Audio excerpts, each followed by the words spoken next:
They told you this story was never meant to be spoken. They told you that what happened in Blackvale in the year 1852 was buried for good reason. But the silence of the dead never holds forever. Imagine 12 women, nuns, cloaked in black veils of devotion, found lifeless in their beds, faces calm, bodies unmarked, hearts still strong, lungs still clear, all of them in perfect health. No poison, no disease, no violence, just an eerie peace, as though they had chosen to walk into death willingly together. That is the secret history of Blackvale Convent, a history the church sealed in archives, locked away from the world, and never intended you to hear. And yet, here you are. Before we go deeper, I need you to listen carefully. If you have found this channel, it is not an accident. We tell the stories that institutions bury, the truths hidden in shadow. But that comes at a cost. If you dare to keep descending with me, then like this video now, subscribe to DeadScroll, and share it with those who deserve to know what you will hear tonight. I need to know who is with me, who is listening across the country, and who is ready to bear this weight. Where are you watching this from? Tell me in the comments right now. Your words will mark you as one who has stepped across the threshold into forbidden ground. Picture the convent itself, a lonely brick structure standing against the bitter winds of Ohio's winter, the bell tower silent above the fields, its iron cross rising like a warning. Inside, cloistered sisters knelt in prayer while outside. Snow sealed them off from the world. The land itself seemed to watch, waiting. These women, bound to vows of obedience, purity, and silence, lived under a power older than the stones around them. But when they began to die, one by one, yet in identical fashion, the silence of the convent turned into something else, something suffocating. Even a local physician could not break it. He examined each body, wrote in his reports that they were in perfect health at the moment of death. Impossible words. His science failed him. Their God was silent. Their leaders closed the doors and locked away the records. But letters, torn pages, fragments of testimony have survived, whispers that reveal a truth darker than any holy scripture could carry. Tonight, I will place those fragments before you, and as you hear them, you will understand why the world was not meant to know what happened in that convent. They didn't just die. They crossed over. The records say their deaths began quietly, almost tenderly. The first to go was Sister Mary Catherine, the youngest among them, only 23 years old, a woman whose voice filled the convent chapel with hymns so pure that farmers working miles away claimed they could hear her singing through the snow. On the morning of January 15th, she did not rise for prayers. That had never happened before. Mother Superior herself went to her cell. The scene, as later written in the convent's private log, was enough to make the strongest soul falter. Mary Catherine lay upon her narrow cot, hands folded over her rosary, her lips curved into a faint smile, as though she were savoring a secret no living soul could know. Her eyes were shut in prayerful rest, but the warmth had already left her body. No struggle, no sign of sickness. She looked like a painting of serenity, except for one detail. She was dead. They called Dr. Samuel Hartwell from the nearby town of Millbrook. He made his way through snowdrifts, so high his horse nearly collapsed in exhaustion. Hartwell was a Protestant physician, skeptical of Catholic mysticism, and he prided himself on logic and observation. When he examined Mary Catherine, his notes betrayed a rare crack in that confidence. No lesions, no discoloration, no indication of contagion or poison. Her organs are intact, her complexion healthy. Cause of death, unknown. She appeared in perfect health at the time of passing. The convent buried her behind the chapel 2 days later. The sisters sang their hymns with trembling voices. But something strange settled over the community after the funeral. It was not grief, it was envy. Several of the surviving sisters whispered how peaceful she looked, how blessed her death seemed. One of them, Sister Elizabeth, was even heard saying, "I pray to follow her soon." And then she did. Only 24 hours later, Sister Elizabeth was found in her bed, folded in the same posture, her face carrying the same impossible smile. Hartwell came again. Same conclusion. No disease, no poison, a body in perfect health. A woman who, by all worldly measure, should still be alive, yet chose not to be. By the third death, even the most devout sisters began to feel it. The walls of the convent no longer seemed holy. The silence of the halls deepened, as though the building itself was listening, waiting for the next name to be claimed. And then, one by one, it began. By the morning of January 18th, dread had settled over Blackvale Convent like a living fog. Sister Mary Margaret, the treasurer, a woman known for her sharp mind and unshakable composure, was found in her cell, hands folded, rosary in grasp, eyes closed, smiling as if greeting something unseen. The pattern had become undeniable. This was no ordinary tragedy. Something was orchestrating these deaths, and the sisters themselves were enmeshed in it. Sister Mary Agnes, the convent's meticulous recorder, documented each event with trembling hand. Her notes, later found under floorboards during renovations decades later, reveal a community slipping into a hypnotic obsession. The sisters no longer feared death. They spoke of it as one would of a lover waiting at the door. Conversations turned to visions of golden fields, voices of the departed, and a place beyond the world where peace was eternal. Mother Superior Catherine Brennan watched, a shadow of certainty in her eyes, guiding, observing, but never intervening to stop what had begun. The local physician, Hartwell, had returned for a third visit. He was exhausted, a man whose confidence and rationality was eroding with each impossible examination. He noted, "They speak in whispers, smiles on faces unseen by the living. They claim blessings, a calling. It is as if their hearts have become vessels for a will beyond comprehension. I cannot determine the cause. It is not death by nature, nor by poison. It is something else entirely." Outside, the snow pressed in, sealing the convent from the world. For miles, only the wind dared to pass between frozen trees, and even it seemed reluctant. Inside, the sisters moved with a strange rhythm, mechanical and yet ecstatic, as though preparing for a journey they alone could perceive.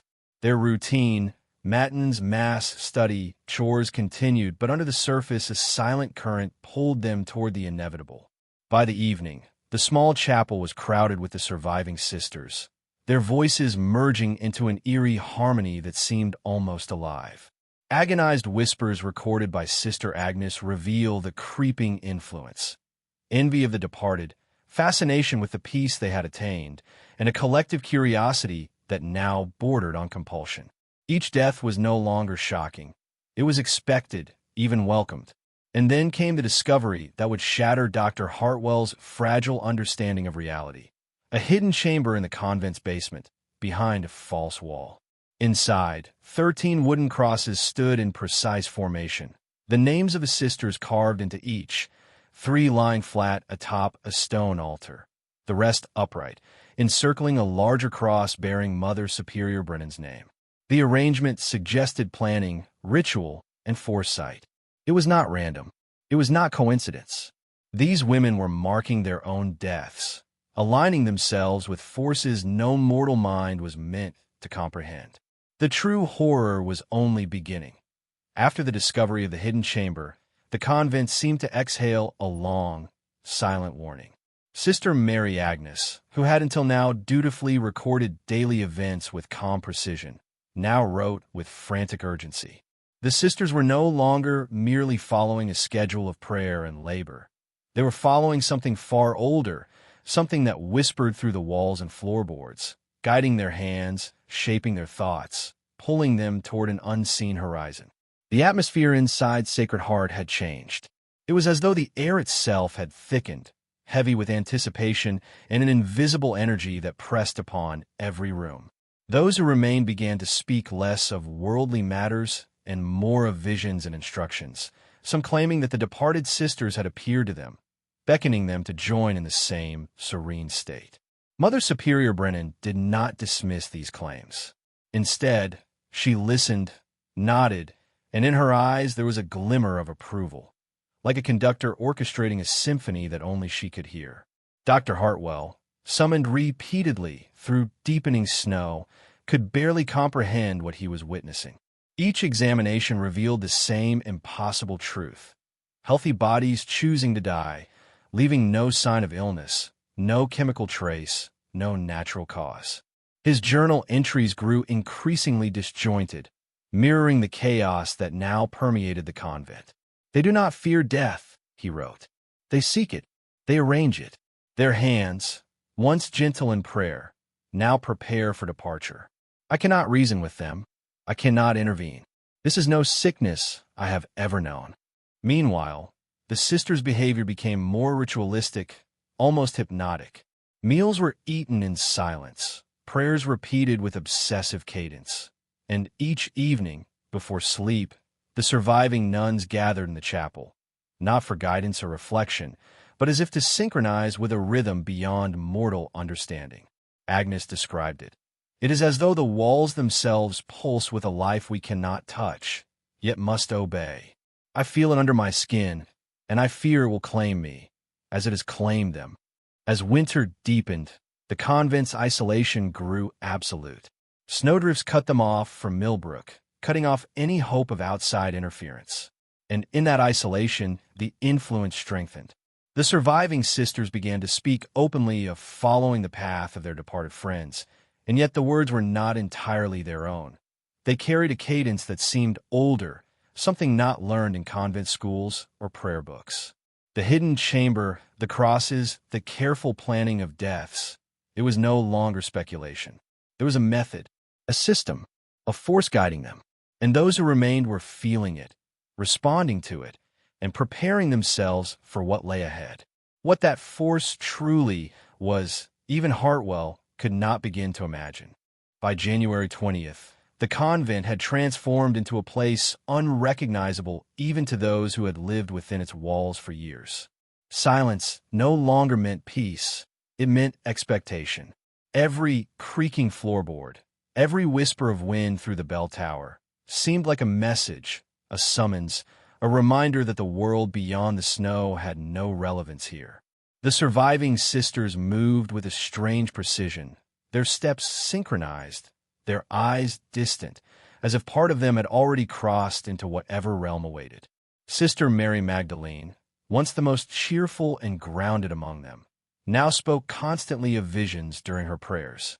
She claimed that golden light poured into her cell at night, and the departed sisters appeared to her in perfect health, beckoning her to join them.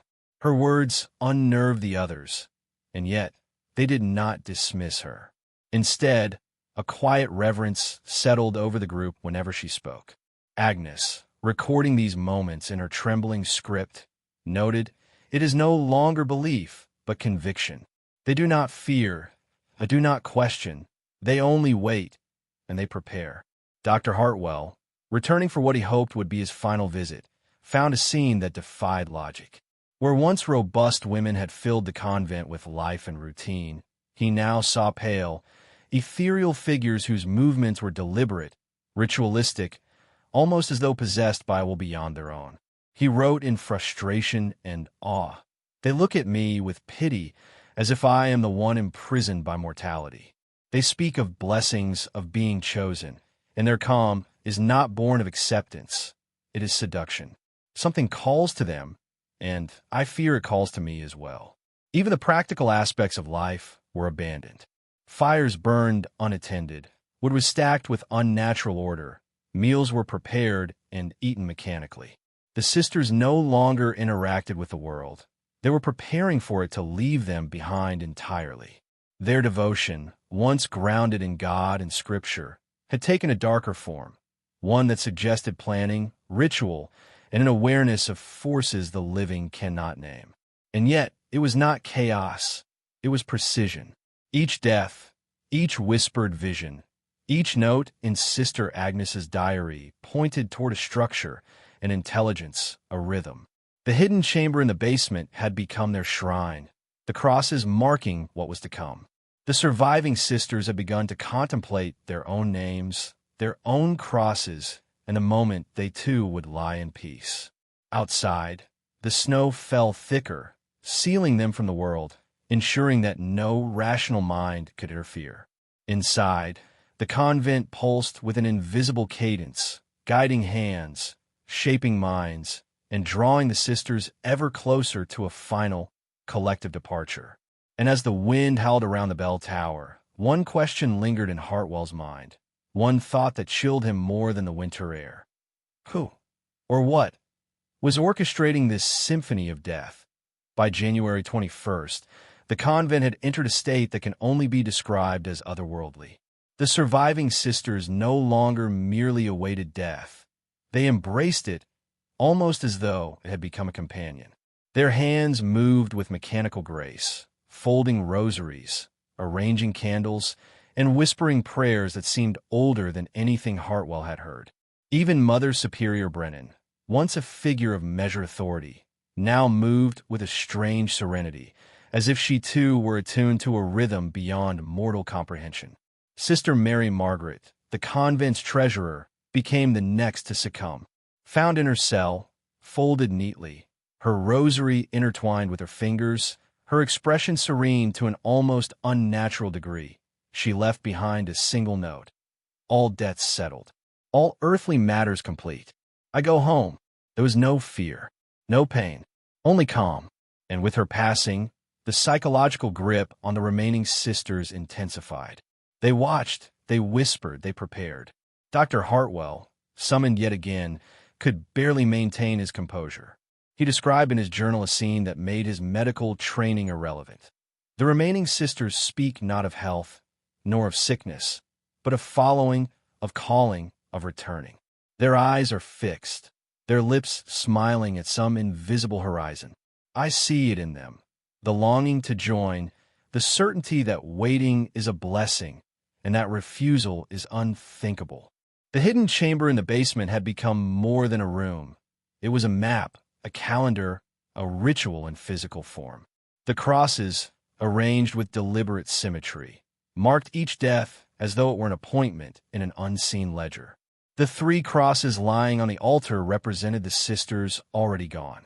The 10 remaining upright stood like sentinels, reminders of those who were yet to choose or be chosen. And looming above them all, the cross of Mother Superior Brennan, presiding over the arrangement, suggested a plan that spanned months, perhaps even years. Outside, the relentless snow continued to isolate the convent. Supplies dwindled, wood ran low, and yet the sisters seemed indifferent. Their focus was no longer survival. It was alignment with whatever force had drawn them toward this end. Even Sister Agnes, chronicler and witness, felt the pull. In her diary, she recorded, I hear them calling me in whispers, not loud, not direct, but beneath my skin, in my blood. I fear what is coming, and yet a part of me longs to go, to see, to understand. It is no longer choice, it is inevitability. The veil between life and death had grown thin. The remaining sisters began to act as though the departed were present among them, speaking softly to empty corners, smiling at shadows, moving in accordance with instructions no one else could hear. The convent itself seemed alive, breathing in time with this rhythm, waiting, watching. And in the heart of it all, Hartwell realized that he had arrived too late, not just to save lives, but to understand what force had claimed them. Whatever it was patient, deliberate, and utterly relentless. By January 22nd, the convent had become a place suspended between 2 worlds. The remaining sisters no longer spoke of earthly concerns. Their voices carried a cadence that seemed dictated by something older, something waiting just beyond perception. Even the walls seemed to hum with it, vibrating in silent rhythm, a pulse only the sisters could feel. Every glance, every gesture was in alignment with a force that no one outside could comprehend. Sister Mary Magdalene, once cheerful and grounded, had fully surrendered to her visions. She spoke of golden light filling the halls at night, of hands reaching out to guide her, and of whispers that promised peace beyond the mortal veil. Agnes recorded, she moves as though unseen hands guide her. She smiles at shadows and listens to voices none of us hear. And yet, there is no fear in her, only longing. She waits with the patience of someone who knows the inevitable will arrive. Dr. Hartwell, weary and unnerved, returned for what he feared would be the final examination. The remaining sisters greeted him not with suspicion or anger, but with serene acceptance, as if they had already crossed into a reality where mortality mattered little. Hartwell observed their pale, delicate forms, noting how their eyes seemed distant, yet aware of something invisible. "They're no longer alive in the ordinary sense," he wrote, "and yet they breathe, they move, they speak. It is as if life and death coexist within them." The hidden chamber had become the epicenter of their preparation. The wooden crosses, marked meticulously with each sister's name, were more than symbolic. They were a guide, a schedule, a ritualized map of the coming departures. 3 crosses lay flat on the altar. The 10 others, upright, formed a perfect circle around Mother Superior Brennan's larger cross. Each death was not random. It was part of a design, orchestrated with precision, with foresight, and with devotion beyond comprehension. The sisters' behavior grew increasingly ritualistic. Meals were eaten in silence, prayers repeated with obsessive precision, and the chapel became a stage for their nightly communion with forces unseen. Snow continued to isolate the convent from the world, ensuring that no external influence could intervene. The remaining sisters were entirely absorbed, moving in concert with a rhythm that transcended mortal understanding.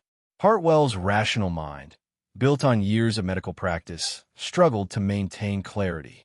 He realized that this was no ordinary phenomenon. These were not accidental deaths or contagious illnesses. Something had claimed the sisters, guiding them toward a purpose or destination that could not be measured, weighed, or understood. And whatever it was patient, deliberate, and utterly irresistible. As night fell over Blackvale, a chilling certainty settled over the convent. The end was coming, and the remaining sisters would meet it willingly. The morning of January 23rd brought an eerie stillness that even the wind seemed to respect. Blackvale Convent, isolated and snowbound, had become a realm suspended between life and something else entirely. The remaining sisters moved quietly, their eyes distant, their hands never idle. Every prayer, every gesture seemed to serve a purpose only they understood, a preparation for a passage beyond comprehension. Sister Mary Magdalene, whose visions had grown increasingly vivid, now spoke openly of the departed nuns as though they were in the room, guiding her every action. She described landscapes of golden light, fields of serenity, and voices that promised a bliss beyond mortal fear. Agnes recorded in her trembling diary, "Her words carry certainty, a conviction so deep it is infectious." The others listen, nod, follow, and I too feel the pull, though I resist. It is no longer imagination, it is direction. Something unseen is shaping us. Dr. Hartwell, summoned yet again, struggled to reconcile his medical knowledge with what he witnessed. The sisters appeared healthy, yet their vitality had taken on an ethereal quality. Skin pale, but not sickly. Eyes bright, yet focused on some invisible horizon. He noted in desperation, "They are no longer fully of this world, yet they remain. Their bodies obey, but their minds and souls. I cannot explain. It is as if they are guided by a force older than any faith I have known, a force I cannot name." The hidden chamber, with its 13 crosses, had become almost a sacred instrument. The 3 crosses lying flat marked those who had departed, while the 10 remaining upright formed a deliberate circle around Mother Superior Brennan's larger cross. Each sister was aware of her place within this design. Even daily chores became ritualistic. Meals prepared with meticulous care, prayers recited in perfect cadence, candles placed with precise alignment. It was a choreography of the inevitable. Isolation had made the convent a world unto itself. No message could reach Millbrook, no traveler could penetrate the snowdrifts. Within this frozen prison, the sisters had become attuned to a rhythm the outside world could not hear. The air felt charged with something ancient, something patient, something utterly relentless. Each whispered vision, each serene smile, each silent glance suggested that their fates were no longer of their own choosing, but of something greater, older, and terrifyingly deliberate. Even Sister Agnes, the witness and recorder, felt the pull. Her entries became fragmented, her hand shaking as she wrote. I see them waiting, expectant. I hear the whispers in my blood, feel the tug beneath my skin. And I know it is coming for us all. Resistance is pointless. As dusk fell, the convent seemed to pulse in anticipation. The boundary between life and the unseen had thinned almost to transparency, and the sisters were poised to cross it entirely. By January 24th, the convent had grown unrecognizable to any visitor from the outside world. The snow outside had become a barrier not just to travel, but to reason itself. The surviving sisters moved with a strange unity, their bodies performing tasks with automatic precision while their minds drifted elsewhere, towards some destination no mortal could chart. Every gesture was measured, every glance purposeful, as if the convent itself had become an instrument of something older, something patient, and terrifyingly deliberate. Sister Mary Magdalene, consumed entirely by her visions, began to describe not only the golden light, but the voices, soft, persuasive, hypnotic. She claimed that the departed nuns spoke directly to her, urging the living to prepare for what lay beyond, teaching them how to step into death as one would step into a familiar home. Agnes noted in her journal, "It is no longer guidance, it is instruction. The others obey without hesitation. I see their faces calm, expectant. They do not fear, they anticipate. And I, though I resist, feel the pull too." Dr. Hartwell, now a figure of exhaustion and dread, had begun to doubt even his own senses. The sisters appeared untouched by illness, yet something had altered them fundamentally. Their vitality was untouched, yet their essence seemed to shift, as though a portion of their souls had already crossed into the realm the dead occupied.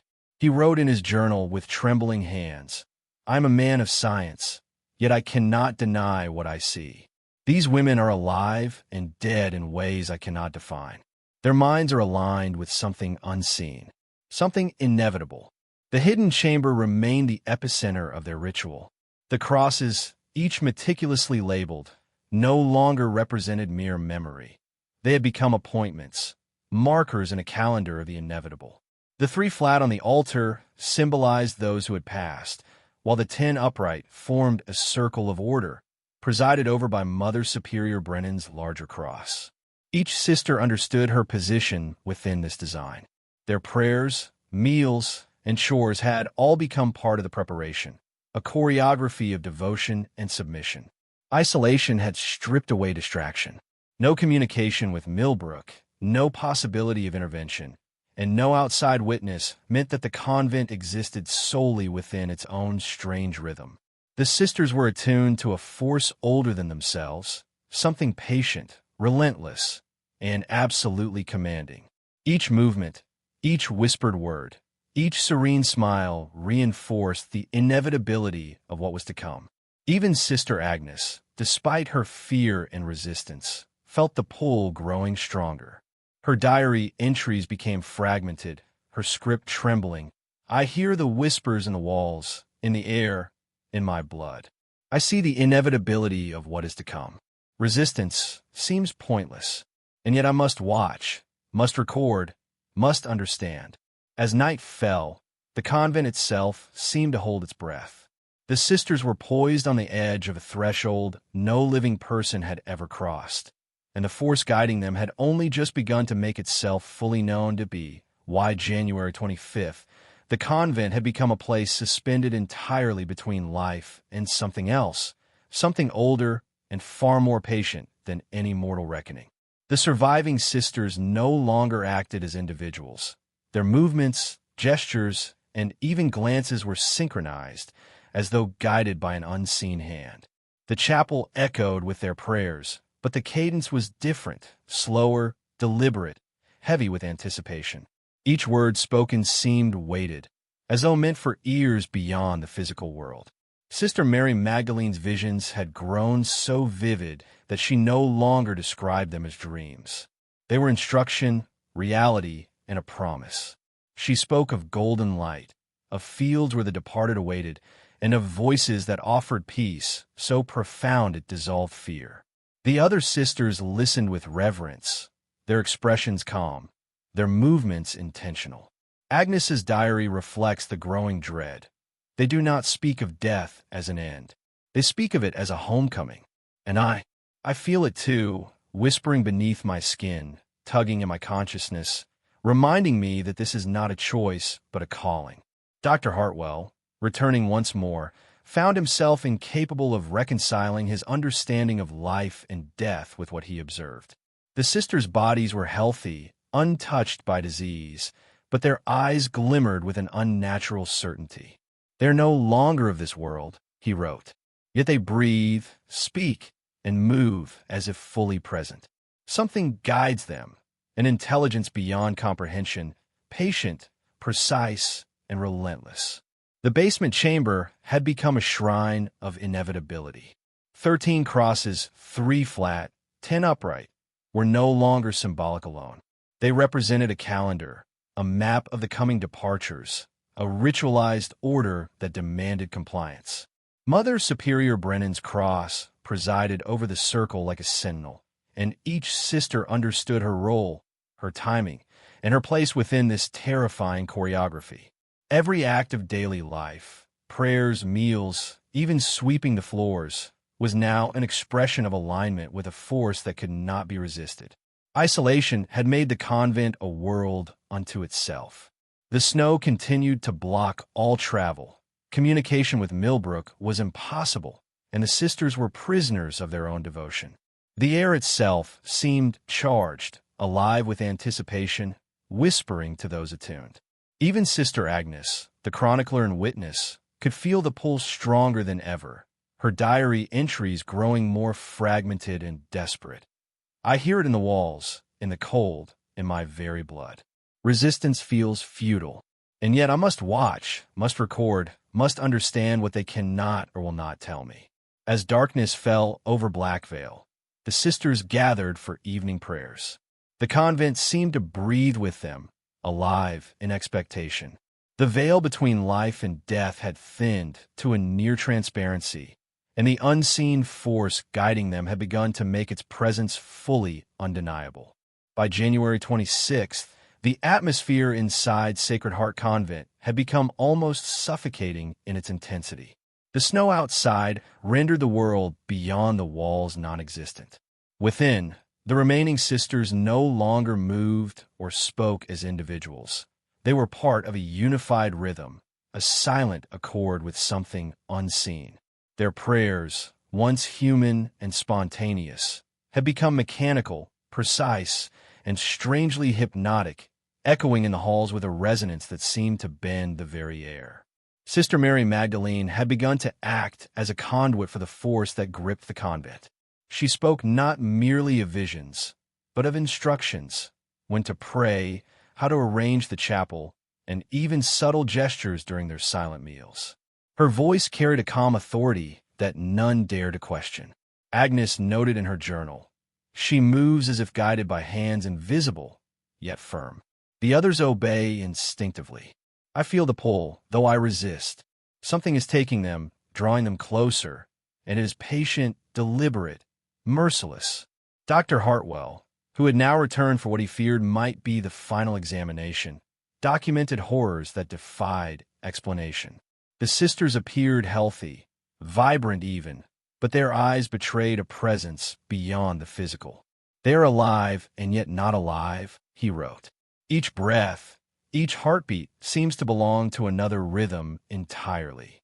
I can detect no disease, no poison, no trauma. And yet, I feel in their presence a force, ancient, inexorable, that compels them toward an end they do not resist." The basement chamber had taken on an almost ritualistic significance. The 13 crosses, 3 fallen on the altar, 10 upright around Mother Superior Brennan's larger cross, were no longer passive symbols. Each cross was a marker of inevitability, a calendar of deaths meticulously planned and understood. Every sister seemed aware of her place within this terrifying structure. Even menial tasks, dusting, cooking, washing, were performed with precision, part of a choreography beyond earthly understanding. Isolation had stripped away any external distractions. No one from Millbrook could intervene. No letters or travelers penetrated the snowbound wilderness. The convent had become a world unto itself, a crucible in which mortal life was being reshaped or claimed entirely by the unseen. Agnes's diary entries reflected her terror and reluctant understanding. I hear the whispers in the walls, in the cold, in my blood. Resistance seems futile. I watch. I write. I understand more than I ever wanted. They are not dying. They are transforming, and I am helpless to stop it. As night fell over Blackvale, the sisters gathered for their final night of prayer before the next inevitable death. The convent pulsed in anticipation, alive in ways no human could fully comprehend. The veil between life and death was almost gone, and the invisible force guiding them was no longer subtle. It was undeniable, commanding, and merciless. The morning of January 27th dawned cold and unyielding, blanketing Blackvale in a thick, suffocating silence. Within the convent, the remaining sisters moved like specters, their actions precise yet hollow, as though their souls were already halfway across a threshold no living being could name. The previous nights had left a weight in the air, an invisible pressure that seemed to press down on every heartbeat, every breath. Sister Mary Magdalene's visions had intensified. She now spoke openly of a realm suffused with light and a gentle, commanding presence that guided the departed nuns. Her descriptions were vivid, almost tactile. The warmth of golden fields, the harmony of unseen voices, the sensation of weightless release. The other sisters listened with serene obedience. Agnes recorded, "Their eyes are fixed beyond the walls, beyond the snow, beyond life itself. They are waiting, patient, knowing. And I feel it too, though I try not to. I feel the pull, the inevitability creeping into my very bones." Dr. Hartwell, who had once believed himself a man of reason and science, now approached the convent with dread that had replaced all curiosity. He had seen enough to understand that these deaths were no accidents, no coincidence, no ordinary disease. They are guided by something older, smarter, and infinitely patient, he wrote. This is no natural phenomenon. Their minds and bodies are obeying a will that I cannot name, that defies every law I have ever studied. The hidden chamber remained at the heart of the mystery. The 3 crosses flat on the altar marked the departed, the 10 upright, forming a perfect circle around Mother Superior Brennan's larger cross, indicated the sisters yet to be claimed. Every action within the convent, the prayers, the chores, the communal meals, was now part of a larger, terrifying choreography, orchestrated by something unseen, something precise, something inevitable. The remaining sisters, now 9 in number, were beginning to speak less of the mundane world and more of the realm that awaited them. Their conversations, once punctuated by small talk, were now filled with anticipation of release, of joining the departed in a light beyond comprehension. Even Mother Superior Brennan, whose guidance had once grounded the convent, appeared serene, almost radiant, as though she, too, were touched by the same force that had claimed her sisters. Then, as noon approached, the next death occurred.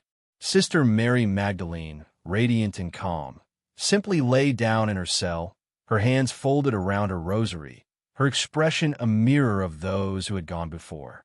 There were no signs of struggle, no pain, no fear, only an unearthly peace. The sisters around her did not scream. They did not cry. They watched silently, understanding fully what had come to pass, acknowledging the design that none could resist. Agnes wrote, her hand trembling, "It is no longer a series of deaths. It is a pattern. Each soul knows its moment. Each life is a step in a plan older than us all. I do not know if I am witness or participant, and the line between the two blurs with each passing moment. As night fell, the convent was heavier than ever with anticipation. The remaining sisters, fully attuned to the rhythm of the inevitable, prepared for the next departure. January 28th arrived with a silence so absolute it felt unnatural, as though the world outside Blackvale itself had been erased. The convent seemed to exist in a vacuum, a place apart from time and reason. The remaining sisters moved through the halls in near-perfect unison, their ritualized motions blending work, prayer, and anticipation into one seamless, unbroken rhythm. Agnes could hardly keep up with her own thoughts. Her pen trembled as she wrote, "They're no longer fully of this world. I see it in their eyes, detached, yet expectant, as if waiting for a cue only they can hear." Sister Mary Margaret's earlier surrender had been a turning point. Now, each sister's devotion to what they called the calling grew more profound. Conversations drifted from the physical to the metaphysical, a language of inevitability and release that Agnes could neither fully understand nor resist observing. "They speak as if the light of the other world is already in them," she recorded. "Their voices are calm, melodic, yet hollow. There is no fear, no doubt, only readiness." Dr. Hartwell's frustration and terror deepened. His careful medical observations, the cornerstone of his life's work, were meaningless here. He examined each sister as she moved through the convent. Yet every time, the result was the same. Perfect health, steady breath, warm skin, and yet a certainty of death that hung over each one like a shadow he could not escape. "I can find no cause, no illness, no poison," he confessed in his journal. "And yet they are slipping into death, one by one, as if obeying a summons I cannot see, cannot understand, cannot halt." The basement chamber, with its 13 crosses, had become a lodestar of inevitability. The three fallen on the altar, Mary Catherine, Mary Elizabeth, and Mary Margaret, were joined now by Mary Magdalene's cross. The remaining 9 upright crosses formed a perfect circle around Mother Superior Brennan's larger marker, a silent countdown of lives yet to surrender.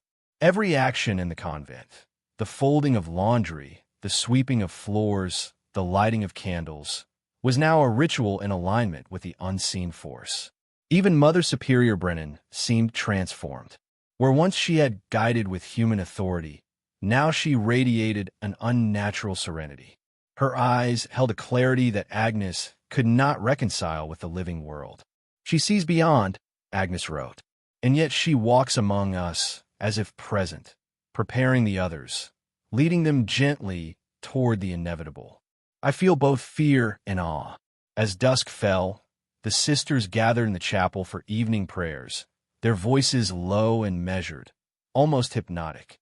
The convent itself seemed to breathe with them, alive and waiting. Agnes felt the pull stronger than ever. The force guiding her sisters was undeniable, inexorable, and mercilessly patient. The next departure would not be long in coming, and the shadows in the convent deepened with anticipation. January 29th dawned gray and unrelenting. The snow outside pressed against the windows like a warning, isolating the convent in a world of silence and white. Inside, the remaining 8 sisters moved with an eerie precision, each act a mirror of devotion and anticipation. The air was thick with the weight of inevitability, as though the convent itself had been transformed into a vessel for something older and more patient than human comprehension. Sister Mary Magdalene's visions had now taken on a tone of certainty. She described a realm of radiant light and gentle whispers, where the departed waited with arms outstretched.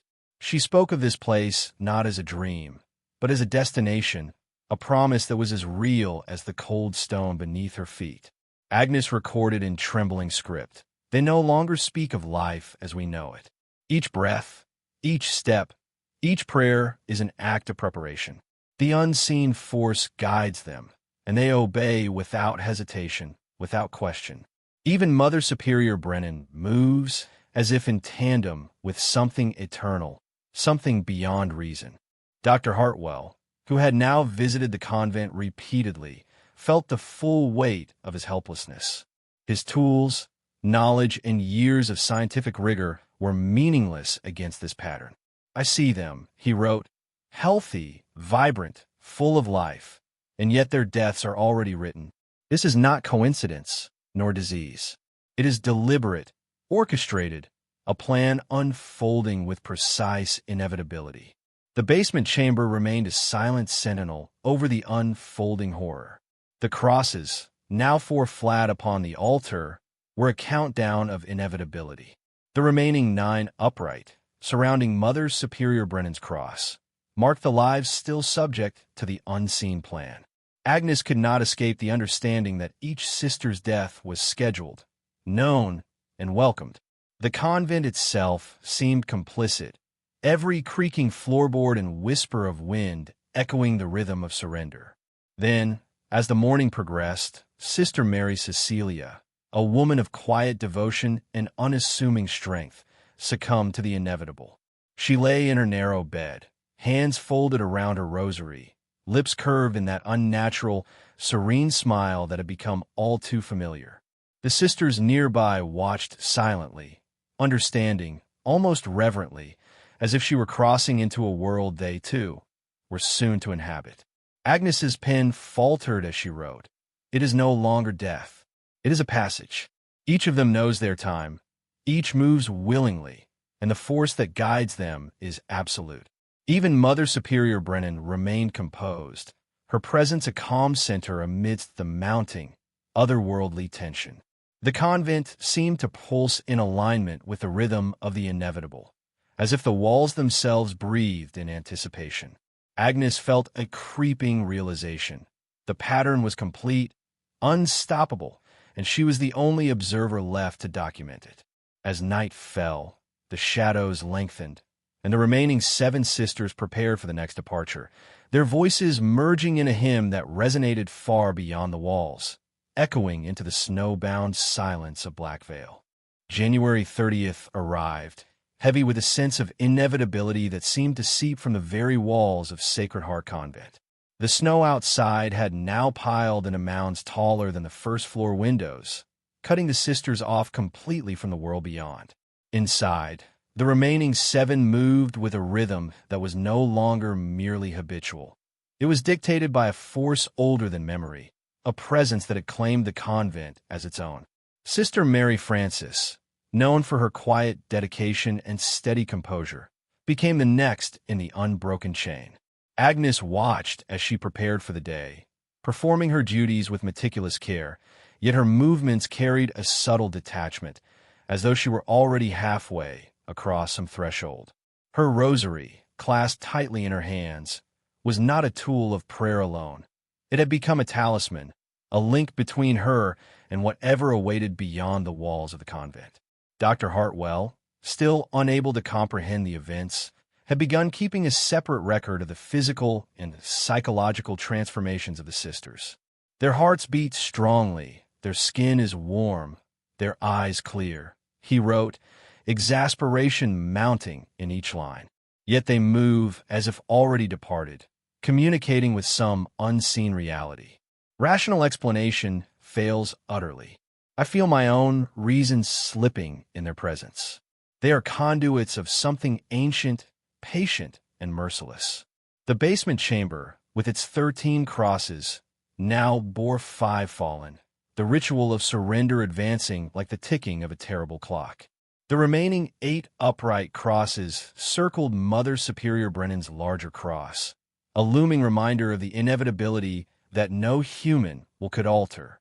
Agnes documented the ceremony in whispers, afraid that the act of writing aloud might disrupt or provoke the force guiding the sisters. Even within daily routines, the changes were evident. Meals were taken mechanically, the sounds of chopping, stirring, and folding echoing in unison with the quiet thrum of prayer. Conversation had ceased except for the faintest murmurs of anticipation. The sisters spoke not of the world or the mundane, but of the realm they were soon to join, a place of light, peace, and eternal release. By late afternoon, Sister Mary Frances lay quietly in her cell, the rosary still in hand, her face serene, her eyes half closed, as if listening to a music no one else could hear. The sisters nearby observed without panic or grief. Their expressions were calm, even reverent, as if witnessing a long-anticipated transformation. Agnes recorded her horror and awe. I see them, each one surrendering, each one claimed by the same invisible hand. It is beautiful, and it is terrifying, and I am helpless to intervene. As night fell over Blackvale, the convent became a hushed chamber of waiting. The remaining 6 sisters, aligned with the rhythm of the unseen, prepared for the next departure. Outside, the wind howled, but inside, all was still, save for the echoing pulse of inevitability that filled every corner of Sacred Heart. January 31st arrived with an oppressive stillness, as though Blackvale itself held its breath. The snow outside had become an unbroken white expanse, a barrier sealing Sacred Heart Convent in isolation. Inside, the remaining 6 sisters moved with an uncanny synchronicity, their devotion now bordering on obsession. Every glance, every gesture, every whisper seemed orchestrated by a force older than memory, invisible yet absolute. Sister Mary Therese, known for her quiet fortitude and careful mind, became the next in the sequence. Agnes observed her meticulously, noting the unnatural calm in her movements. She walked the halls, tending to her duties with precision, but her eyes, those windows that once reflected human emotion, now gazed beyond the walls of the convent, fixed on a realm unseen. Her rosary never left her fingers. It was no longer just a symbol of faith, but a tether to whatever awaited. Dr. Hartwell, now a witness to the impossible, had long since abandoned hope of scientific explanation. His journal overflowed with notes of frustration and terror. These women are not merely dying, they are surrendering. Their bodies remain vibrant, yet their souls seem claimed. I am powerless, watching reason and law yield to a will I cannot name. Each death is precise, inevitable, and terrifying in its serenity. The basement chamber, with its 13 crosses, had become a silent calendar of mortality. 6 now lay flat upon the altar, leaving 7 upright crosses circling Mother Superior Brennan's imposing cross. The pattern was unmistakable, almost ritualistic. Agnes could no longer deny that something ancient, methodical, and malevolent guided these events. Every act within the convent, prayer, cleaning, tending the gardens, even the lighting of candles, was a part of an unspoken choreography aligned with the force that claimed the sisters one by one. The remaining sisters, aware of what awaited, moved without fear. Their conversations drifted exclusively toward the light, the release, the realm that had become the ultimate destination. Mother Superior Brennan remained the calm center, her presence magnetic, her serenity unnerving. Agnes wrote, trembling, "She walks among us as if already beyond, preparing to rest, guiding them willingly to the inevitable. There is no resistance, only obedience to a calling none of us can name." By late afternoon, Sister Mary Therese lay in her narrow bed, hands clasped around her rosary, her lips curved in the familiar, impossible smile. The sisters nearby observe in silence, their faces serene, their breaths unhurried, as if witnessing a sacred, predestined act. Agnes felt the pull herself, the invisible force brushing against her thoughts, and she realized with chilling clarity that none of them were acting of free will. They were instruments of something far older, patient, and incomprehensibly precise. As darkness fell over Blackvale, the convent exhaled a suffocating quiet. The remaining 5 sisters, fully attuned to the rhythm of the unseen, prepared for the next departure. Every heartbeat, every whisper of wind, every creak of the floorboards seemed to anticipate the next inevitable surrender. The pattern was complete, and yet the full horror had only begun to reveal itself. February 1st arrived under a gray, oppressive sky. The convent of Sacred Heart seemed frozen not just in snow, but in time itself. The remaining 5 sisters moved like shadows, silent and deliberate, their motions perfectly synchronized, as if the convent had become a single living organism, breathing in unison with the rhythm of something unseen. Sister Mary Bernadette, a woman of quiet intellect and calm composure, became the next to yield. Agnes observed her, noting the unnerving serenity that radiated from her every movement. Mary Bernadette handled her duties with methodical precision, yet her eyes betrayed a focus on a realm far beyond the walls of the convent. Her rosary, always clutched in her hands, had become an extension of herself, a link to the invisible force guiding each sister toward the inevitable. Dr. Hartwell, who had now become a prisoner of observation rather than intervention, recorded his growing despair. "I cannot understand this. Each woman is healthy, vibrant, alive in every measurable way, and yet they are surrendering to a fate I cannot name. It is as if some invisible conductor leads them, notes each breath, each heartbeat, and orchestrates their final steps with precision beyond human comprehension." The basement chamber, with its 13 crosses, told the story in silence. 6 crosses now lay flat upon the altar, each marking a sister claimed by the unseen force. 7 upright crosses circled Mother Superior Brennan's larger marker, counting down the inevitability that hung over the remaining sisters. Agnes could no longer deny the ritualistic nature of the deaths. Every action within the convent, no matter how mundane, now seemed a step in a meticulous choreography she was powerless to interrupt. The remaining sisters, fully aware of the looming destiny, moved with quiet acceptance. Their conversations drifted from earthly concerns to visions of light, peace, and transcendence.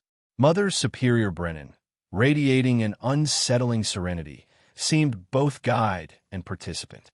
Agnes wrote, "She moves among them as a beacon, a conductor of inevitability.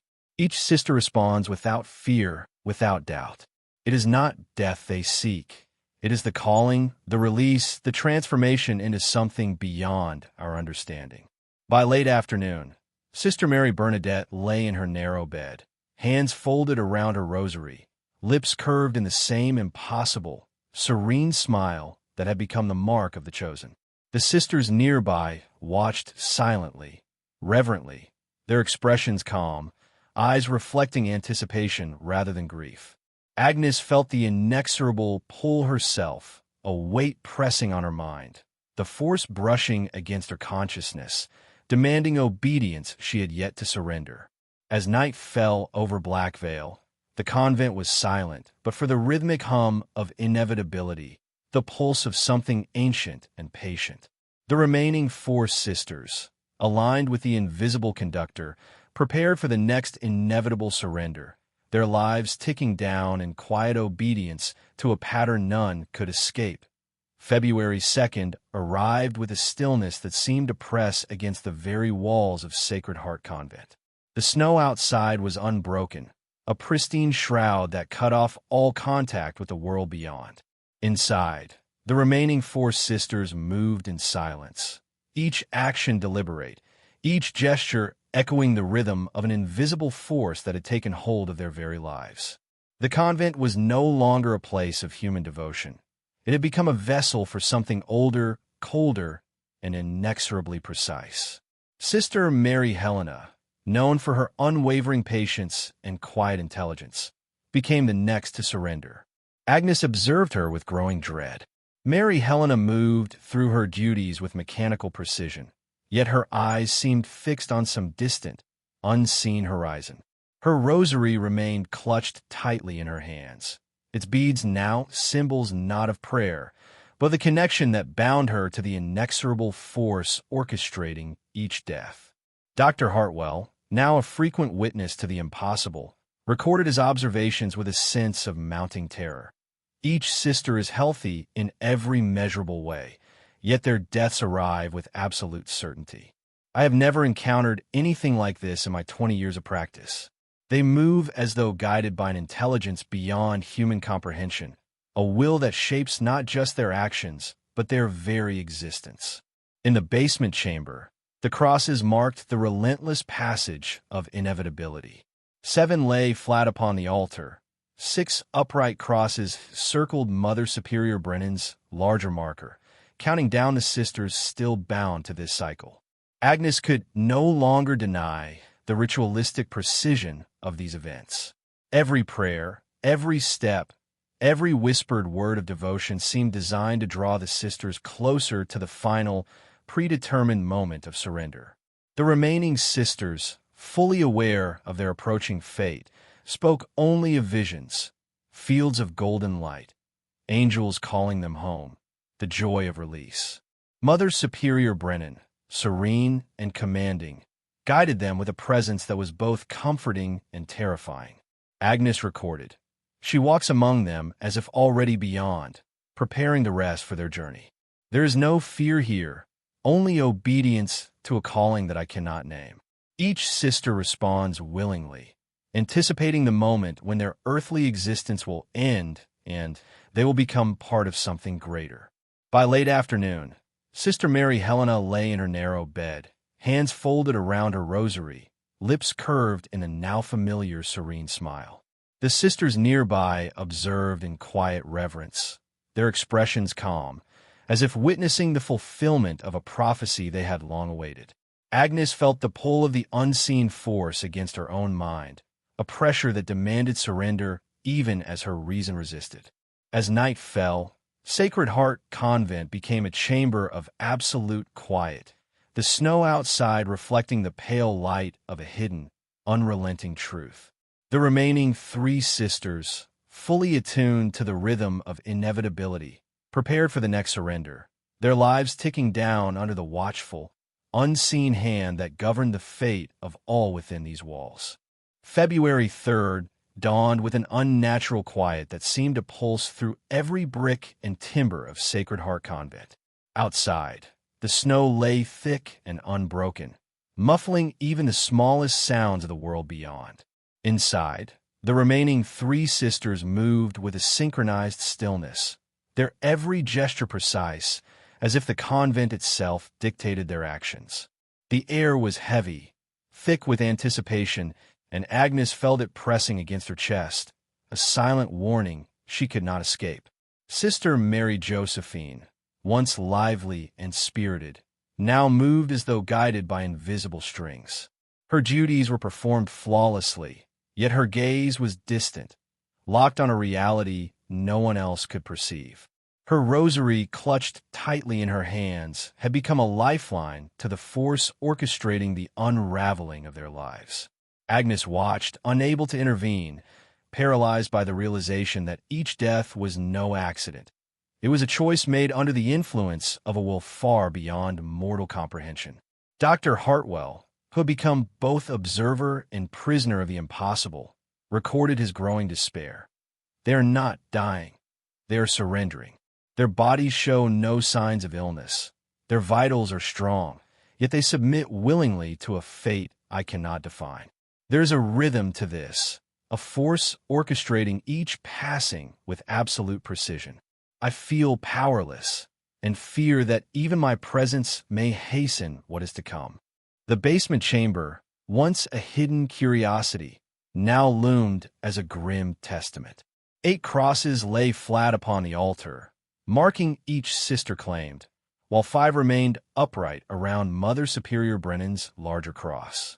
Agnes had begun to notice subtle patterns in the arrangement, an order, a hierarchy, perhaps a map of destiny itself. The deaths were no longer random.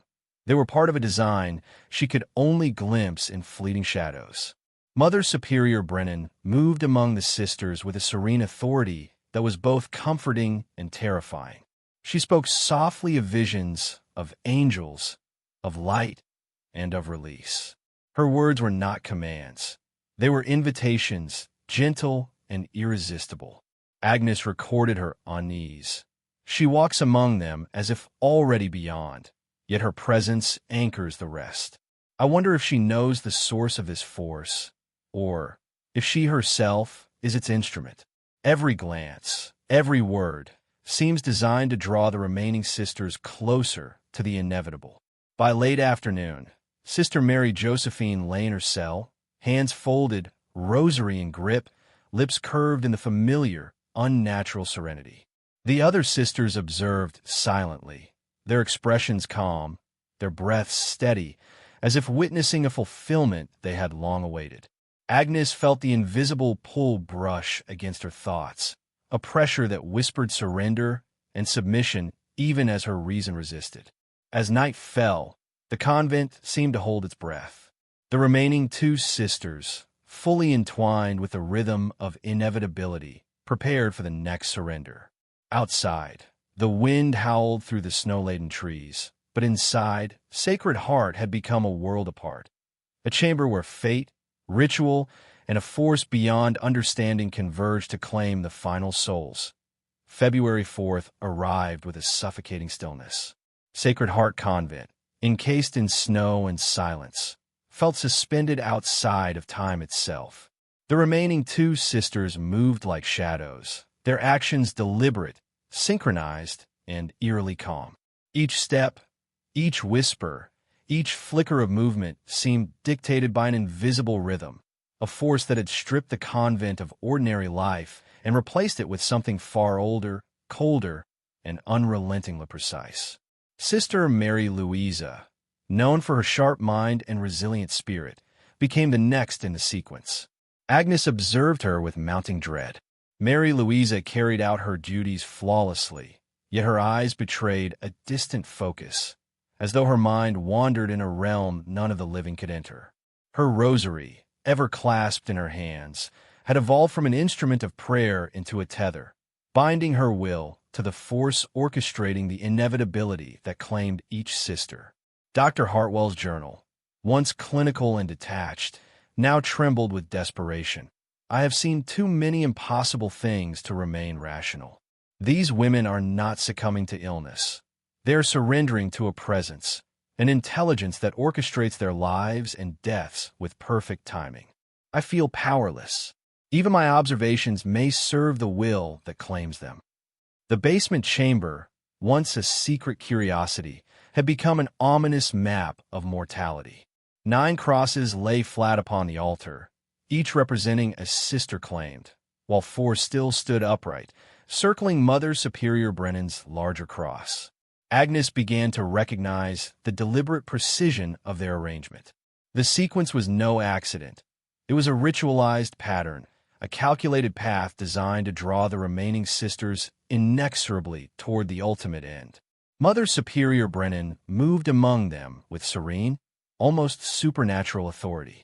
Her presence was both guiding and unsettling. She spoke softly of visions, of angels, of the joy awaiting the chosen, and of release from earthly burdens. Agnes wrote in trembling letters. She walks among them as both shepherd and instrument. Every word, every glance, every gesture draws the remaining sisters closer to the inevitable. I fear her knowledge is deeper than I can comprehend. Perhaps she alone understands the full scope of this force. By late afternoon, Sister Mary Louisa lay in her narrow bed, hands folded around her rosary, lips curved in that same impossible serenity.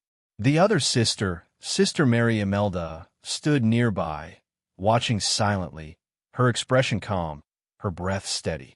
Agnes could feel the pull herself, the unseen force brushing against her consciousness, urging surrender, whispering inevitability. As darkness fell over Blackvale, the convent held its oppressive silence. The final sister, Sister Mary Imelda, remained, poised at the edge of this unstoppable sequence. Outside, the snowstorm raged, but inside, Sacred Heart had become a crucible of fate, ritual, and a presence older than memory, patient and inexorably precise. February 5th dawned gray and oppressive. Outside, the snow lay thick, muffling the world beyond Sacred Heart. Inside, the convent's air was dense with anticipation, a quiet so absolute it seemed to press against the very bones of those who remained. Only Mother Superior Brennan and Sister Mary Imelda now walked the halls, each step measured, deliberate, as though part of a rhythm beyond mortal comprehension. Sister Mary Imelda, once known for her vivacity and warmth, had become a shadow of her former self. Her movements were precise, almost ceremonial, each task carried out with unwavering focus. The rosary in her hands, like those of her departed sisters, had become a conduit to the unseen force orchestrating this grim sequence. Agnes, observing from the corner of the refectory, felt the pull of inevitability tighten around her heart, a silent pressure that whispered surrender. Dr. Hartwell, whose disbelief had long since turned to grim acceptance, wrote in his journal with trembling hands, "I have witnessed miracles and horrors in equal measure, but this defies all understanding. The sisters are not dying. They're submitting to an intelligence older than any I have encountered. There is design here, purpose, and perhaps even intent, but its source is obscured. I fear it may be Mother Superior herself, a conduit or master of what is unseen." The basement chamber, once hidden, had become a grim ledger of destiny. 10 crosses now lay flat upon the altar. 3 remained upright. Mother Superior Brennan's own cross towered in the center, surrounded by the dwindling circle of the living. Agnes could see now that the arrangement was not merely symbolic. It was a map, a calculated plan of succession, each sister a step toward an end no one could yet name. Mother Superior Brennan moved among the sisters with a serenity that was almost unbearable in its intensity. Her voice, calm and melodic, spoke of visions, of light, of the joy of release from earthly burdens. Yet beneath the serenity lurked something commanding, almost magnetic, a force that drew obedience from every remaining soul. Agnes wrote, "She is both shepherd and instrument, guide and participant. Her presence radiates a quiet authority, a certainty that bends even the will of those who resist. I sense that she alone understands the pattern, the rhythm, the invisible force that claims us all." By late afternoon, Sister Mary Imelda lay in her narrow cell, hands folded, rosary in grip, lips curved in the impossible serenity that had become the mark of the chosen. Mother Superior Brennan stood nearby, eyes unwavering, her expression calm, yet imbued with a force that seemed to bind reality itself. Agnes felt the invisible pull brush against her consciousness, a demand she could not yet name, but could no longer ignore. As night fell, Sacred Heart Convent became a chamber of finality, the snow outside reflecting an icy silence. Only Mother Superior Brennan remained fully aware, fully conscious, fully in command, or perhaps fully claimed by the same force that had orchestrated every death before her. The final act approached, and with it, the ultimate revelation. February 6th, 1852, arrived with a silence so absolute it seemed to press down from the rafters of Sacred Heart Convent.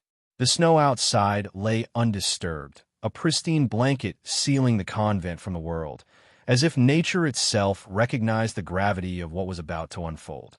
Only Mother Superior Brennan and Agnes remained awake, the weight of inevitability hanging between them like a living thing.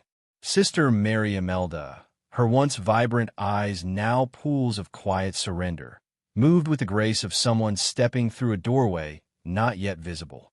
Her every motion was measured, each breath synchronized to the rhythm that had claimed all the others.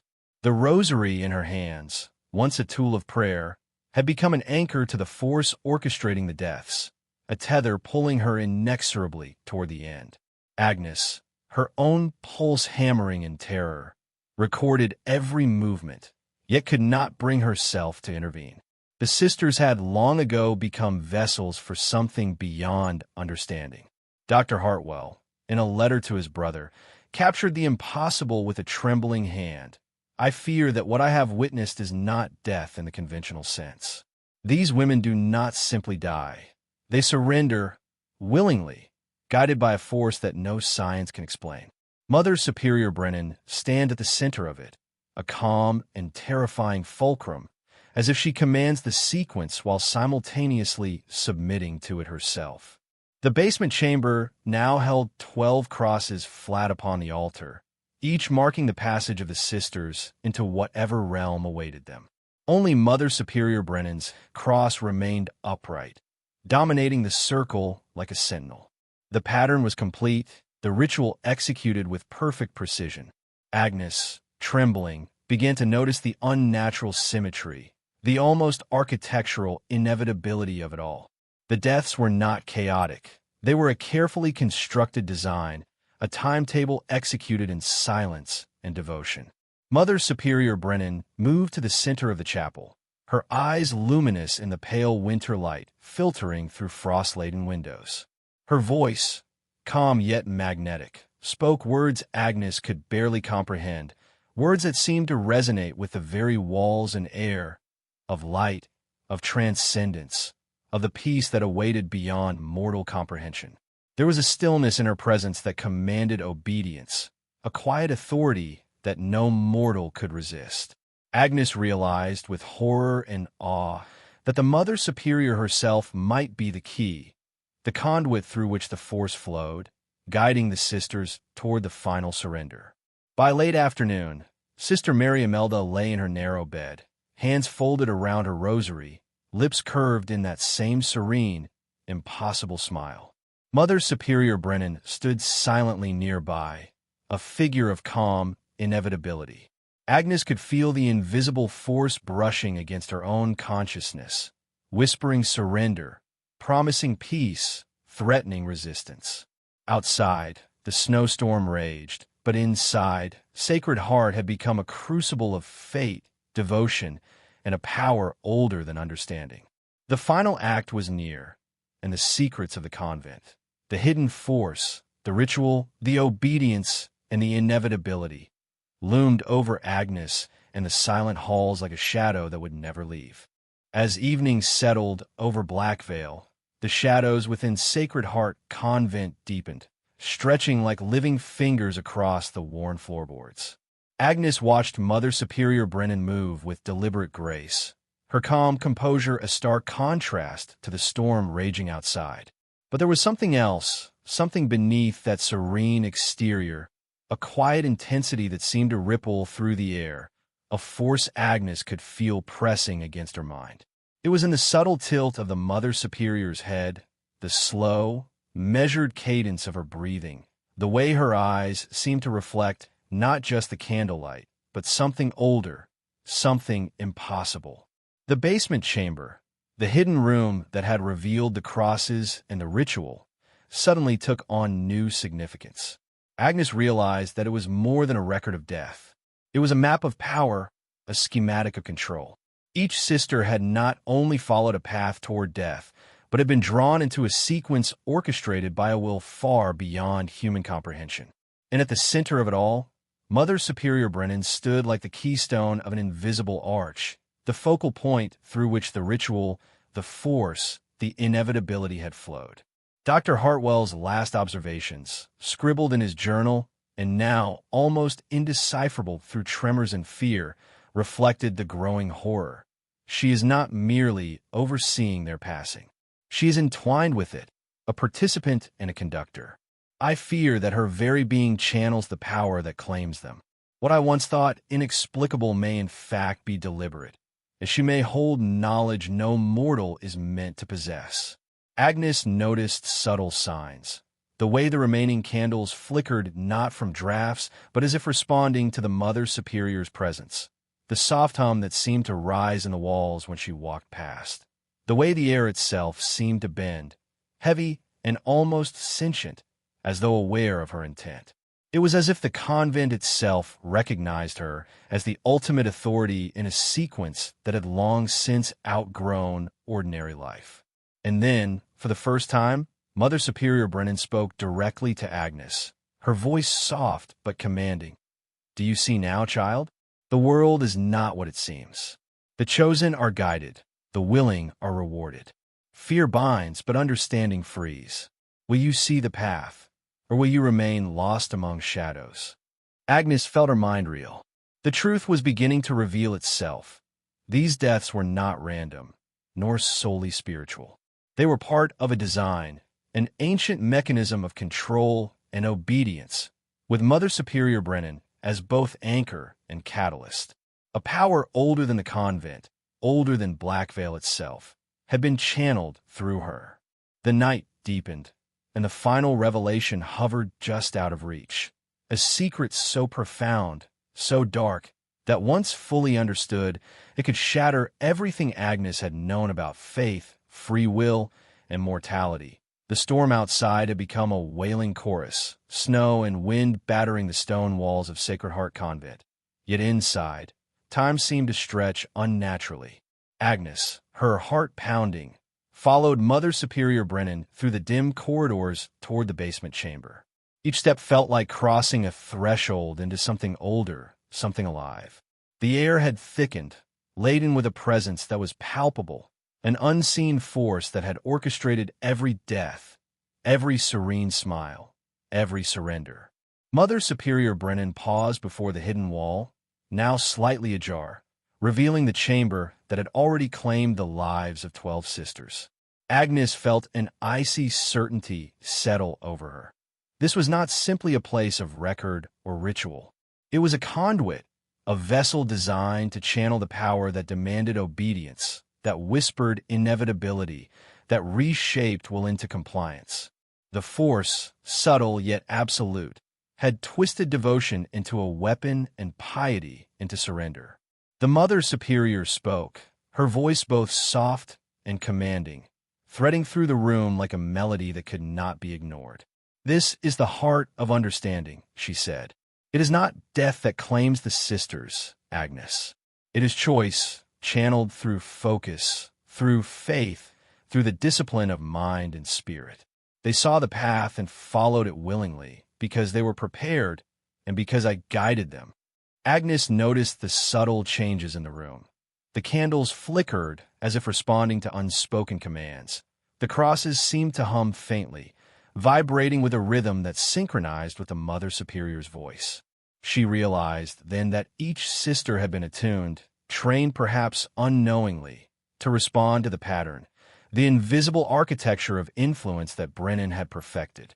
Every prayer, every chant, every act of devotion had been a step along a meticulously constructed path of obedience and inevitability. Dr. Hartwell's notes, now viewed in hindsight, made a chilling kind of sense. The deaths were not natural, nor purely spiritual. They were the result of a psychological mechanism so refined, so absolute, that the sisters had been guided to choose their own passing. It was control at a level beyond comprehension, a manipulation of the mind and soul that no outsider could intervene in. The convent itself had become a crucible for this dark pedagogy, a laboratory of obedience under the guise of holiness. Agnes felt the pressure of understanding, the weight of revelation. The mechanism was not sinister in the crude sense. It was elegant, terrifying, and absolute. And at the center of it all stood Mother Superior Brennan, both shepherd and architect, channeling the force that had claimed the 12 sisters with precision and serenity. The final component of the mystery remained: why this force existed and why Brennan alone could command it, a secret buried deeper than the convent walls, older than Blackvale, and darker than any earthly sin. Agnes's eyes widened as Mother Superior Brennan's words carried a weight that went far beyond the convent walls. "This is older than you can imagine," she whispered, her voice echoing softly in the cold stone corridors. "It predates the convent, predates Blackvale, predates even the records of men. It is a current that flows through faith and will, a power that answers only to those who can channel it without fear." The revelation sent a chill down Agnes's spine. She realized that what had claimed the 12 sisters was not simply a quirk of isolation or a mystical accident. This force had history, lineage, intelligence. It had waited dormant perhaps for centuries, surfacing only when the right conditions, the right minds, and the right devotion aligned. Each sister who had perished had unknowingly become part of a ritual that reached far beyond their lifetimes, a ritual written into the fabric of something far older than any mortal institution. Brennan continued, her gaze unwavering. "It is knowledge forbidden, child. Not all who seek it survive its truths. Some are consumed by what they see. Others are drawn in and become instruments without understanding. Faith is the lens through which it can be guided. Obedience is the bridge." Agnes shivered as she absorbed the enormity of the words. She realized the convent had not merely been a home for prayer. It had been a training ground, a crucible designed to attune the mind and spirit to this unseen force. The Mother Superior led Agnes toward the basement chamber once more, past the crosses now cold and silent. "These sisters understood in their hearts what I only glimpsed at first," Brennan said. "They learned to hear the call, to embrace it, and in that embrace, they found a peace impossible in the ordinary world. But it is not mercy, not compassion. It is understanding, and with understanding comes the choice. A choice they could not resist." Agnes could feel the weight of the force pressing against her own consciousness. She sensed a current in the air, subtle yet undeniable, guiding her thoughts, testing her focus, probing the limits of her will. It was seductive, powerful, and frighteningly logical. The ancient knowledge Brennan referred to was not written in books or inscribed in stone. It lived in minds and hearts, passed silently through devotion, ritual, and obedience. Dr. Hartwell's earlier disbelief now seemed almost naive. There were no poisons, no diseases, no accidents. The convent's deaths were the product of a precise, incomprehensible mechanism, one that required understanding, discipline, and a willingness to surrender to a force beyond mortal reckoning. And now, Agnes stood at the threshold of its deepest secret, teetering between comprehension and submission, aware that the final revelation might demand more than she could bear. The flickering candlelight in the basement chamber cast long, trembling shadows across the stone walls, as if the very structure of Sacred Heart Convent were alive, watching. Mother Superior Brennan guided Agnes closer to the altar, her movements slow and deliberate, carrying the weight of someone who knew the boundary between life and something far older, far darker. "The sisters did not die by chance," Brennan whispered, her voice threading through the air like a spell. "They were prepared. Each prayer, each vigil, each act of obedience was a step along a path they could not see but were destined to follow." Agnes looked at the crosses lying flat on the altar, realizing they were not mere memorials but markers of progress, checkpoints in a ritual spanning weeks, months, perhaps years. Each sister had been guided through exercises designed to isolate mind from fear, spirit from doubt, and devotion from hesitation. Chanting in the long hours of prayer, fasting that sharpen awareness, silent meditations that tune the senses, they had been taught, unknowingly, to listen to something that humans were never meant to hear. Brennan moved to a small cabinet and retrieved a set of worn manuscripts.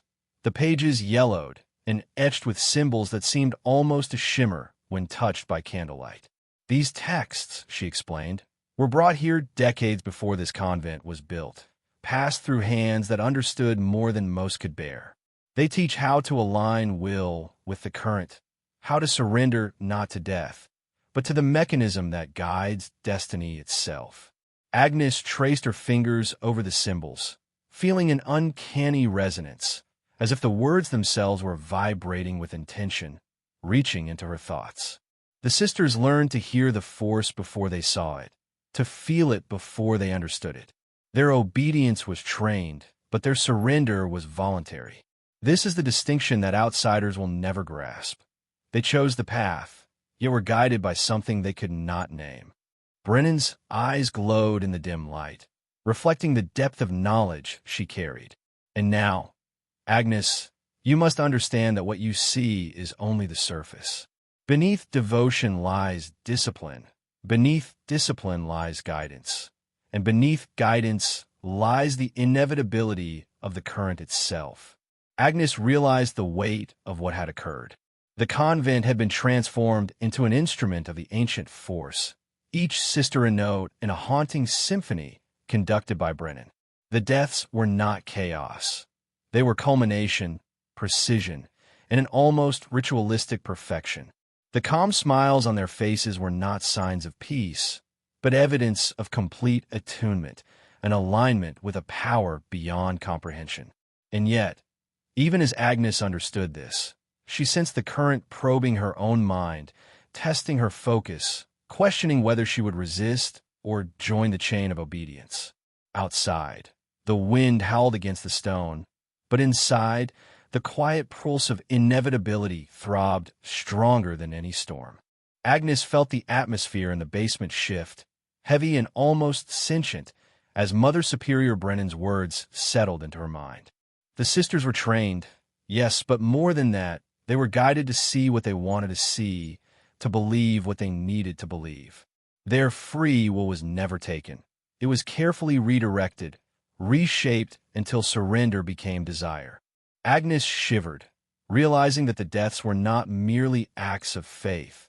They were the culmination of psychological mastery, a dark orchestration of thought and emotion that left no room for hesitation. Every day at Sacred Heart Convent had been a study in influence.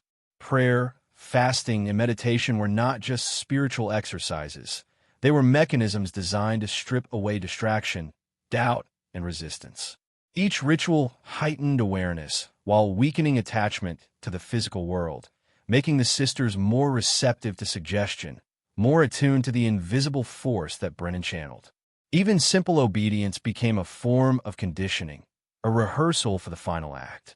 Agnes recalled reading Sister Mary Agnes's journal, the pages trembling, ink smudged with tears.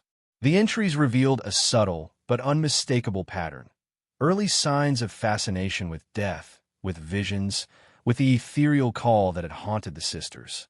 What at first seemed like spiritual fervor now read like indoctrination, psychological shaping guided by a mind that understood the mechanics of devotion at a level no outsider could perceive. Brennan's influence was subtle yet absolute. A glance could redirect attention, a phrase could seed thought, a gesture could awaken desire. The sisters were not coerced. They were persuaded by a combination of reverence, fear, and the irresistible pull of the unknown. And as each sister surrendered, the current, the force, grew stronger, feeding off obedience, conviction, and the completion of its pattern.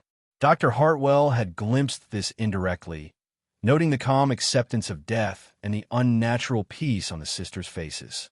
But he could not fathom the mechanism behind it. He wrote, "They do not resist, they do not suffer. They choose what I cannot understand. It is as if something beyond mortal comprehension moves through them, guiding each action and thought." Agnes felt that same pull now, the delicate tension between resistance and surrender. She understood that free will was not eliminated. It was drawn, coaxed, transformed into something that aligned perfectly with the ancient current.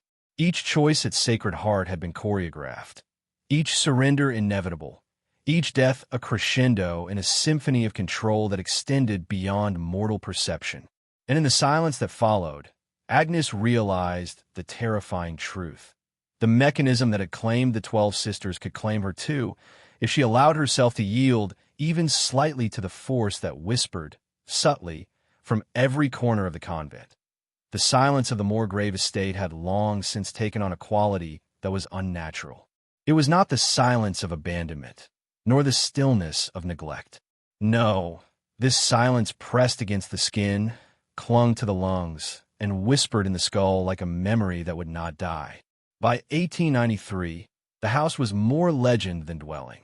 Villagers in Blackvale swore that no crow would circle above it, no hound would cross its gate, and no wind dared to rattle its broken shutters. But on that winter's night, when a group of men gathered at the edge of the estate with lanterns and rifles, it became clear that some secrets would not remain hidden.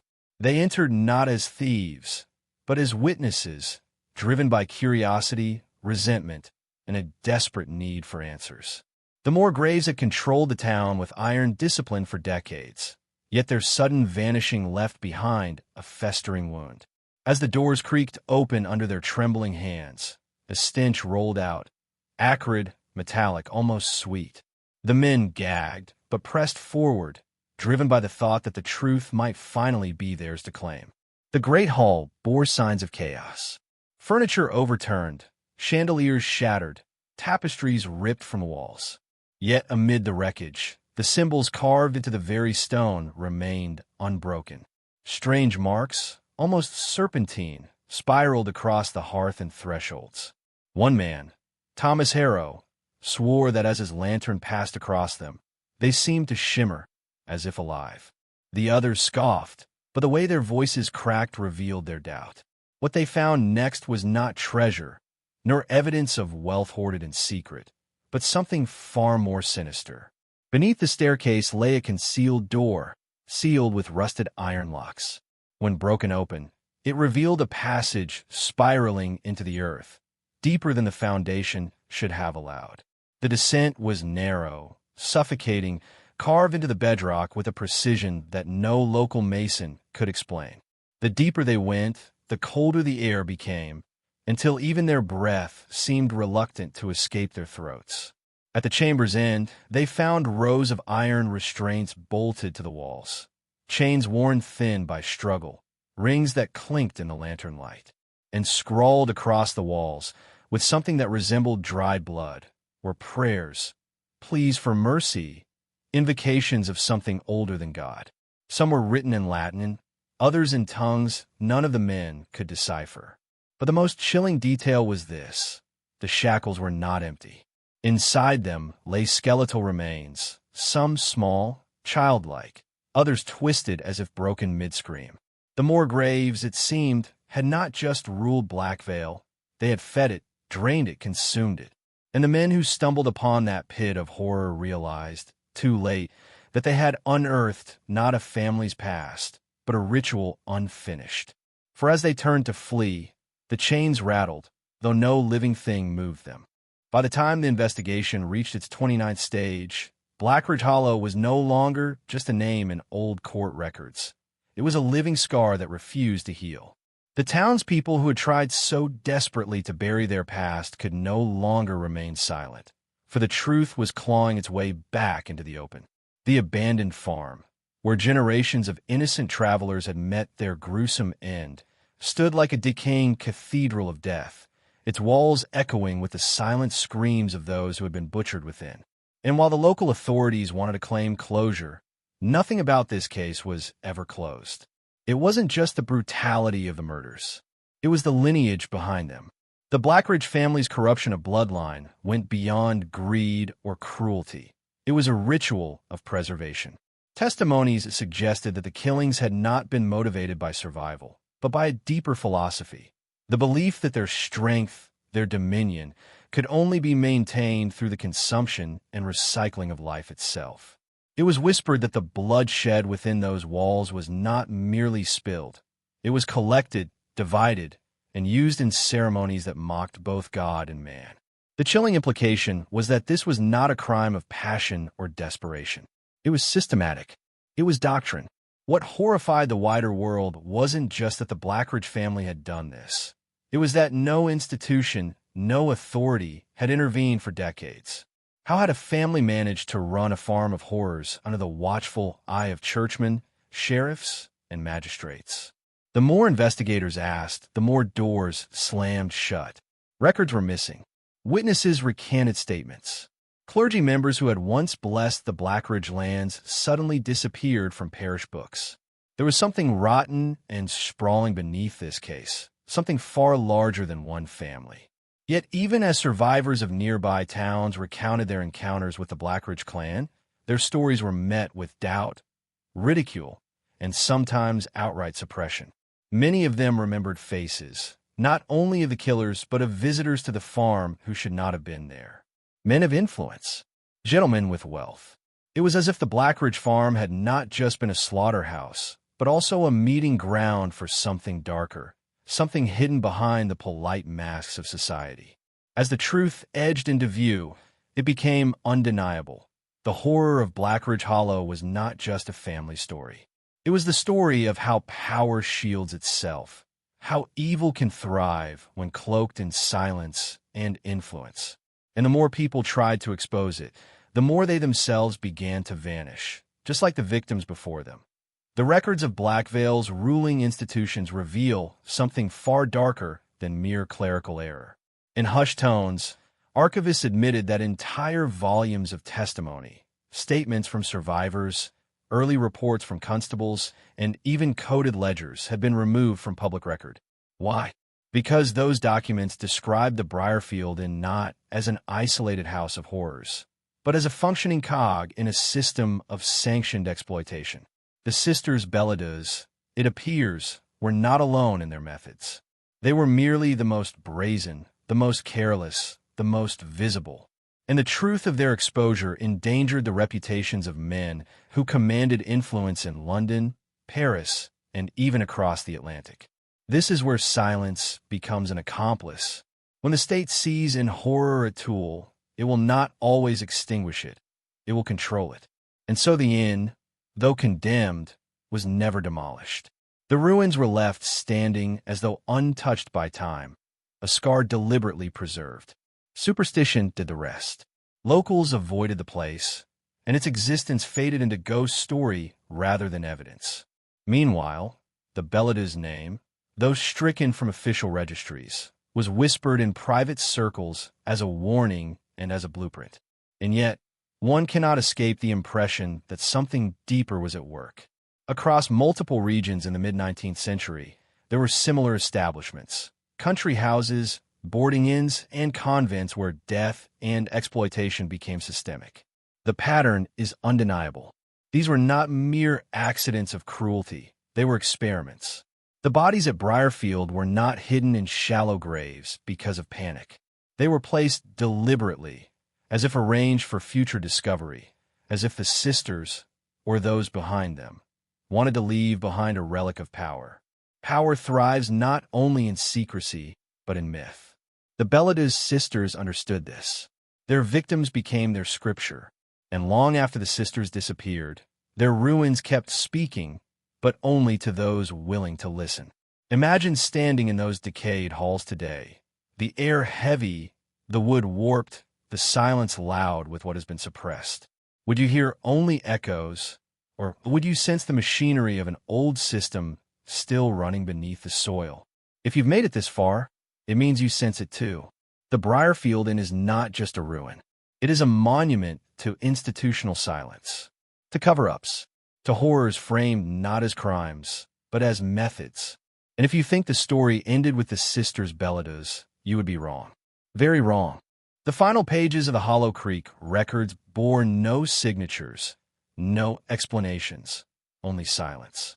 Entire decades of life, devotion, and worship dissolved into nothingness, as if 312 souls had been neatly erased from history by an invisible hand. And yet, the evidence of their existence remained everywhere.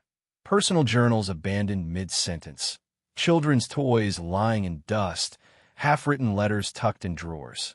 The Hollow Creek religious community had thrived for nearly 3 decades, but its people, men, women, children, were gone. No burials, no exodus recorded, no mass movement acknowledged by the outside world. It was as though a single command had been issued and obeyed by all: vanish. But who could give such an order and why? Some historians argued it was a charismatic leader whose control over the community had grown absolute. Others whispered of secret agreements between Hollow Creek and far older institutions. Institutions that benefited when inconvenient populations disappeared. Still others believed something less human had demanded their departure. What disturbed researchers most was how methodical the disappearance appeared. Every document in the town was sealed neatly in boxes, as if prepared for someone, someday, to find and question. And yet, what was missing was more important than what remained. Records of rituals, of finances, of external communication, all gone. Someone wanted the world to know Hollow Creek existed, but not what it had become. The land itself seemed to remember. Farmers who later attempted to repopulate Hollow Creek spoke of strange sounds under the soil, of crops failing as if poisoned, of shadows crossing fields when no sun was in the sky. They left within weeks, saying the earth refused them. Hollow Creek resisted the living. It was not a place abandoned. It was a place claimed, If you've followed this story from the beginning, you now see the pattern. The erasure of Hollow Creek was not accidental, not random, not a tragedy explained by famine, disease, or migration. It was deliberate. It was ritual. The community did not simply vanish. It was absorbed into something, whether an institution, a belief system, or a force that demanded complete obedience. Hollow Creek was not destroyed. It was transformed into silence, into absence, into a void that resists explanation. The question left to us is not what happened in Hollow Creek. That answer lies buried in its silence. The real question is how many more Hollow Creeks exist, hidden from history, their stories dissolved, their names erased. If 312 people can vanish without a trace for nearly 3 decades, how many more have already been swallowed? How many communities, families, and generations have been wiped from the pages of history by the same hand? And the darker question, when that hand reaches again, will it be for us? But it wasn't the corpses that drew the most terror. It was the silence that followed. Witnesses later testified that the air itself seemed to shift, thickening with a weight that pressed down upon the lungs. Even the torches burned dimmer, as if starved of air, as if the house itself were trying to choke out light, refusing to allow truth to pierce its walls. One constable described it best. It felt like the very bricks were alive, like they were watching us, mocking us for being too late. That statement was stricken from the official report, buried in the archives, but it lived on in whispers. The townspeople who had gathered outside swore they heard voices through the broken windows, low chants, guttural and inhuman, not belonging to any of the corpses found inside. Some claimed to hear children crying, others claimed to hear laughter. A priest brought in to bless the property refused to enter at all, muttering that no god walked in that place, only something older, something patient. Even now, scholars who examine the accounts admit that the testimonies bear the weight of consistency, as though all who stood before that cursed dwelling were forced to share the same vision. But here's the question that history still refuses to answer. If the Blackthorn family were truly dead, who, or what, was still inside that night? For though the bodies of the family were counted, though their remains were laid upon the blood-soaked floor, townsfolk swore that behind the upstairs window, a figure lingered. Tall, thin, and motionless, its pale hand pressed against the glass. They shouted, begged the constables to see, but when the door to that upper room was broken down, nothing was there. Nothing but an empty chair facing the window, and a wall marked with strange black carvings. Carvings that no historian has ever been able to trace to any language known to mankind. The town of Ravenshade buried the family in unmarked graves. No priest dared give them rites. Instead, the earth itself was left to claim them, and heavy stones were laid atop the graves, not to honor, but to imprison. Yet even then, the ground shifted. Farmers later swore that animals refused to graze near the burial site. The earth cracked in unnatural lines, forming shapes that looked like skeletal hands reaching outward. And so, the Blackthorn name was erased from history books, left only to circulate in whispers. But here, on this channel, is spoken again. And in speaking it, we must ask, did Ravenshade bury a family? Or did they bury something else, something far older, that chose the Blackthorn bloodline as its vessel? The final days of the Moorgrave household echo like a grim requiem, a tale wrapped in shadows and silence. By the time investigators dared to step across the threshold of their rotting manor, the world outside had already rewritten the family into whispers, into fragments of rumor, into a legacy that few wanted to admit was real. The house stood as a mausoleum, not of marble and stone, but of decaying timber, faded portraits, and corridors where even light refused to linger. Inside, journals were found, pages inked in cramped, furious handwriting, some written by the father, speaking of voices that came not from within the walls, but from beneath the very earth. Some by the mother, who described dreams that became waking visions, and some, far more disturbing, written by the children, each recounting memories of things no child should have been able to perceive. Accounts of being watched at night by figures who did not breathe, of ceremonies they were made to attend in the basement, of promises whispered in languages lost to the modern world. The deeper authorities dug, the more it seemed that the more graves had been less a family and more an experiment in submission to something older, darker, and insatiable. Neighbors, at last, spoke of the children's unblinking stares, of how none of them seemed to age as they should, and of the mother's strange proclamations, that her bloodline was chosen, not by God, but by something beneath the soil. And then, abrupt silence. The family gone. Their rooms left in mid-motion, tables set, chairs overturned, candles burned down to nubs. The more graves did not leave, they vanished. Not a body, not a trace, only the house itself, sighing with every gust of wind, like an old cathedral resigned to its own curse. To this day, scholars, priests, and those daring enough to dig through the archives whisper of the more grave mystery with a kind of fear they do not confess aloud. It is not merely the story of a family lost to madness. It is the suggestion that their fate was not madness at all, but a design written in the black script of history's forbidden corners, one that institutions and powers far greater than we can name work tirelessly to bury. And so, men of DeadScroll, I leave you with this. If you have followed the path of the more graves through every shadow, every secret, every silence, then you now know why this story endures. Not because it is finished, but because it is waiting to be seen, waiting to be understood, waiting, perhaps, for you. If you felt the weight of this story, subscribe to DeadScroll. Share it with others who dare to look into the abyss. And comment below, the house still breathes. Let us see how many of you are unafraid to acknowledge the truth. The more graves are gone, but their silence is not empty. It is a warning.